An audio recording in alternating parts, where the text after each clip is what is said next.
Jerry at Fair Oaks.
Well, Mr. Randall, how do you like Fair Oaks, now that you've had a little better look at it than you did the last time? It's great, Major, great. Couldn't want a better place to send a boy.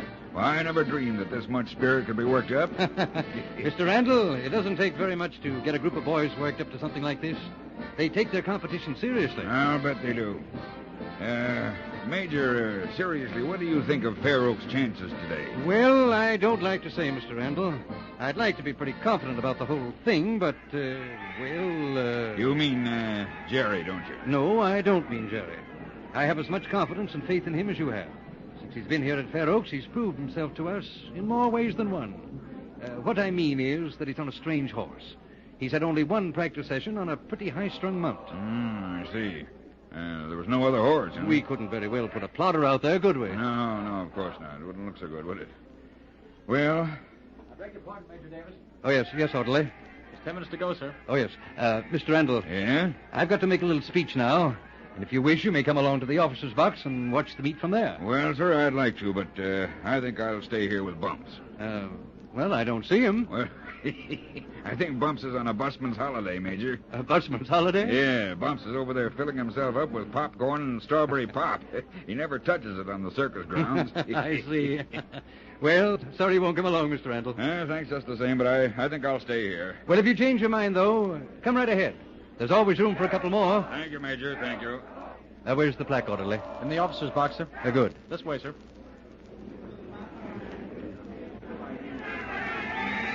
Here you are, sir. Thank you. Attention! Attention, please! Attention! Thank you. First, I want to welcome the staff and cadets of Edson Military Institute to Fair Oaks. To you, we extend the hospitality of this entire academy. It makes us feel good when in a world of trouble we two schools can get together this way, in competition that breeds no discontent or enmity, but instead instills the spirit of sportsmanship and fair play into the hearts and souls of each of us. Whichever of us loses, we lose to a better man, and we admit it without rancor, with no holding of a grudge. In my hand, I hold the symbol of that sportsmanship, the Hunter Craig Trophy.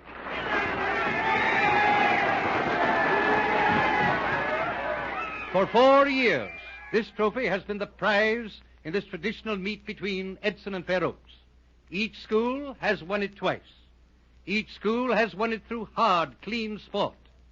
The 5th year, this year, is the last year the Hunter Craig Trophy will be put up, because the winner of today's meet will keep it forever.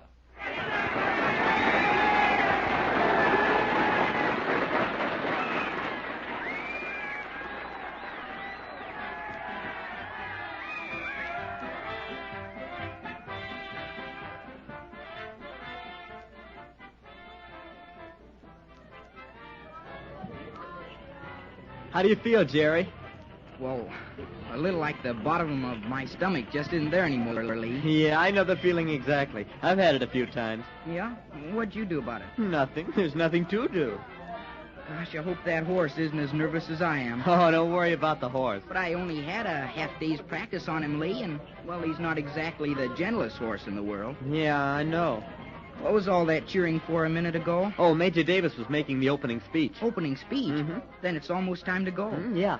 Now listen, Jerry. Take it easy. Just remember that each cadet in Fair Oaks will be pulling for you and the rest of the team just as hard as he can. Yeah, and each cadet at Edson will be pulling for us to lose just as hard as he can. Well, you're not supposed to listen to their yells. Just listen to ours. Sure, I'll plug one ear up with cotton and keep it turned to the Edson side. That's the talk. When you can joke, you're not so badly off. I read something once. I think it was in English class. You want something like this. No fairer day was there in all the passing ages of the earth than the day he was to die. Who's gonna die? Well, maybe I'm not, but I feel like it. Lee, I'm afraid to look. Just take a peep and see if my stomach is still in its usual place. Right where it always was. Oh, here comes Sergeant Alden. Uh-huh. Yeah, and in dress uniform, too. And look at the ribbons on his tunic. Yeah, campaign ribbon. Hello, Jerry. Lee. Hello, Sergeant. What are you doing here, Lee? Why, I just thought I'd come out and say... Sergeant Alden, I asked Lee to stay with me until we went on the field. Oh, It's all right, isn't it, sir? Well, yes, it's all right. How are you feeling, Jerry? Just like I've never had anything to eat in my life. A little sinking feeling, huh? Not a little one, sir. A big one. Well, if it's any comfort to you, all the rest of the team feel the same way. See, Jerry, I told you. Well, try taking a few deep breaths slowly. Exhale and see if that doesn't help. Yes, sir.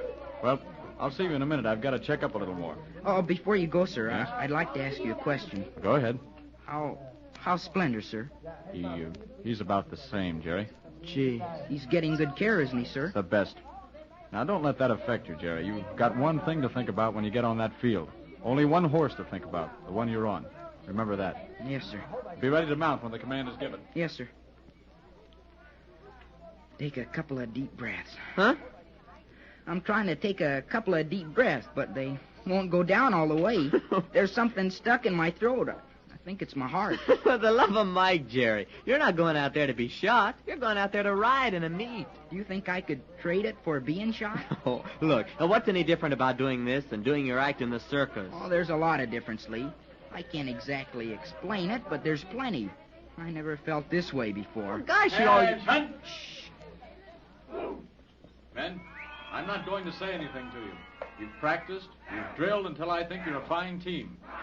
Keep your eyes on the pivot position for lining up. If at any time you lose sight of the pivot horse, just remember that Dugan will be carrying the gold pennant. The rest will be blue. Oh, golly. In 3 minutes, we go out on the field. This evening, we'll put up the Hunter Craig Trophy in Custis Hall. That's the spirit. Now, troop, hands, hunt! Troop, mount! Okay, up you go, Jerry. Yeah. Well, here I am. And I must say, Cadet Dugan, that you're a fine sight. Or am I looking at the horse? Hiya, Tubby. Hi, Tubby. Gee, the team looks swell. Here's your pennant, Jerry. Oh, thanks. Oh, boy, is this a grand sight. Take a look, Jerry. The horses, coat shining, and the pennants flying. Yeah, you'll all look swell out on the field. Yeah, I wonder why the sergeant had us mount 3 minutes before time. Oh, well, to give you a chance to calm the horses and get settled a little. Yeah, I'll be settled in 4 or 5 days. Oh. What's the matter, Tubby? Look. Uh-oh. Comes now a large dose of poison named Red Morrison. You know, that guy's like poison ivy. He turns up all over. Yeah, I wonder what he wants. Oh, we'll soon find out. Hello, Phillips. Hiya, Dugan. And Mr. Tubby Young. Hello, Morrison. Mr. Morrison to you, Young. What do you want, Red? Nothing. Nothing at all. Can a fellow cadet come out to wish his comrades a little good luck? A little good luck is your wishing limit. Pipe down, Phillips. What are you, the official guardian of the team? No, I'm hitching post for the horses. You're wiser than usual, Phillips.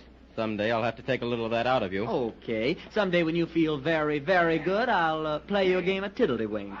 And then when you feel extra hot, well, maybe I'll take you on a checkers. Attaboy. Very, very smart, Cleve Phillips. Well, Dugan, ignoring this comedian for a minute, I came out to wish you good luck. Huh? Oh, well, thanks, Red. What's the matter with you, Morrison? Sick? Yeah, sick of you. Say, Dugan, Yeah? Blue Comet is a little hard to handle, isn't he? Why, no. He looks nervous. He's got a kind of wild look in his eye. You better be careful. Cut it out, Red. That's what I say. What are you trying to do? You know, it's one thing to ride a horse you're sure of, like Splendor. And it's another thing to ride a strange horse when the going gets tough. That's when to prove you're a real horseman and not just a phony. Anybody could stick on Splendor. Yeah, if somebody didn't loosen the cinch strap. Red, I'm warning you. Okay, put up a red light and stand over there where I can see you. I'm talking to Dugan. Yeah, and how? You're trying to get him nervous. A good horseman shouldn't be nervous. Oh, for the love of Mike, cut it out, you two. Phillips, see what you did? You made the pivot man lose all his nerve. Yeah, and I'm going to make you lose a couple of teeth. He wouldn't miss him. He never smiles. Not only smart, but tough, huh? Well, Look, Lee, maybe you better go now. We're almost ready to start. sure, go ahead, Phillips. I'll stick around and keep Dugan company. Maybe I'll hold his hand and tell him a little story about pixies. Maybe I'll even rock him to sleep by singing to him. Maybe that's what he needs. Listen, Red. Maybe I'll get demerits for this, but it's worth it. Hey! Oh, why, you... I'll give you another one, too. You cut it out. You can turn me in on this fight, too. Hey, watch it. You're scaring my horse. Cut it out. Cut it out. Stop it. Hands, run. Hey, whoa, boy, whoa. Settle down boy, there. easy now. Easy. Now, Come on, Phillips. sit down. Morrison, Young, Yes, sir. what's this all about? Sir, Phillips hit me for no reason at all. You're lying. I had plenty of reason. I hit him, too. I had reason enough. Why, you... Now, cut it out. I haven't had time now to go into the reasons for such a stupid thing as this. But all three of you were fighting. That's enough cause for the present for me to send you all back to your rooms. To our rooms, sir. Oh, gee. You heard me. All three of you get back to your rooms and stay there. And don't stir out of them until I tell you to. But, sir, if we go back to our rooms, we'll miss the whole meet. We won't see anything. That's too bad. Considering that you almost ruined it for us, it's light enough punishment for the moment. Now, all three of you, I said get going. But, sir... Please, Sergeant Alden. Dugan, you're at attention. Yes, sir. But, sir, we can explain the whole thing. It was no fault of mine, sir. I had to defend myself. Is that so? Well, Stop it! You have to be told again to get to your rooms. Now, one more word out of any one of the three of you, and you'll have more to be sorry for than just missing the meet. Now get out of here and go back to your rooms. I said a double quick time. Yes, sir. Come on, Tubby. Yes, sir. I can explain, sir. I don't want or need an explanation, Morrison. And I said don't open your mouth again. Now get going. Yes, sir. Oh, gee, everything has to happen now. Jerry, Yes, sir? forget about this. Get your mount settled down. There isn't much time left. Very good, sir. Whoa, boy. Settle down. Easy. Feel better? Yes, sir. He'll be all right. Okay. Steady on now. Hey, Jerry, I won't be able to see you, but, well, good luck, fella. Thanks, Lee. All right. Back to your stations, men. And remember, that's it, men. Attention!